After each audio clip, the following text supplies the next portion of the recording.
This is my 5th year watching Game of Thrones, and yet I still have not learned anything. Like Jon Snow, I know nothing. Sansa gets set free, Arya gets her sight back, Jon gets brought back to life, Bran is off in the trees seeing visions of the past. The Stark children are as alright as they can be in the land of Westeros and other lands. So, you're feeling comfortable, you're feeling good, and then what happens? Little Rickon, who we haven't seen in the last couple of years, gets caught by Ramsay. Now he's his prisoner. Damn. And now his direwolf is dead. If you're keeping count, that means only Jon and Bran are still with their direwolves. Of course, Sansa, Robb's, and Rickon's are dead, and Arya's direwolf is off in the wild somewhere. I'm hoping that they'll be reunited one day, maybe. All I know is Ramsay bet not torture Rickon. Speaking of Jon Snow, he spent the entire episode coming to terms with the fact that he was brought back to life.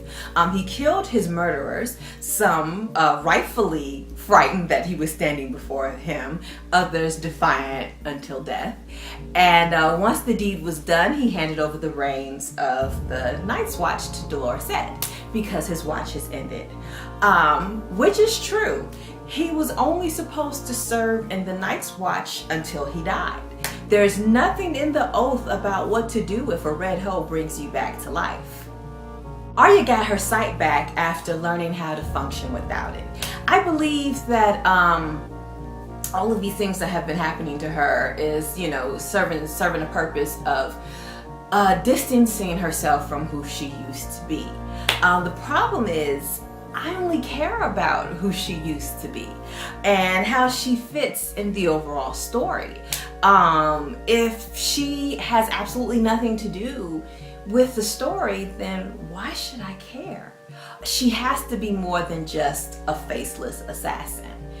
And also we learn there are only 3 names remaining on her list. Here's to them all dying horrible deaths.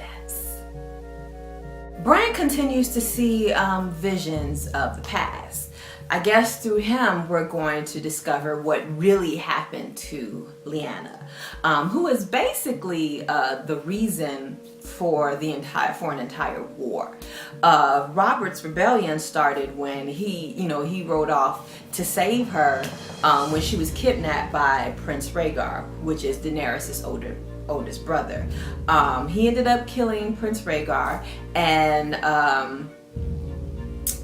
what's his name? Jaime ended up killing the Mad King, their father, which is how he got his nickname, the Kingslayer, because he was the youngest person on the Kingsguard, the youngest guard on the Kingsguard. He was sworn to protect the king, and he slit his throat while still in service to him.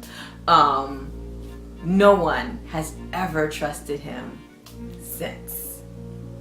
We finally learned that Varys' little birds are children, and the new Whisperer has gained access. The new Whisperer under Cersei has gained access to them. I'm so tired of her and all the people loyal to her. Varys learns that the Sons of the Harpy are being funded by all of the old masters of all of the cities that they have already conquered. So now they have that to deal with. Daenerys finally arrives at the Dosh Khaleen. She learns there that because she ran away after Khal Drogo died instead of coming straight there, she now has to have a trial to decide her fate. But anyway, we all know she's going to be saved, either by Drogon once he gets over his itis, or by her 2 dedicated soldiers. Hopefully, Jon Snow will not spend the rest of the season moping about being alive.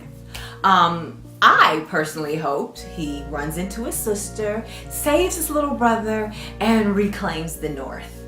But that's too close to a happy ending, and we all know this show goes out of its way to avoid those.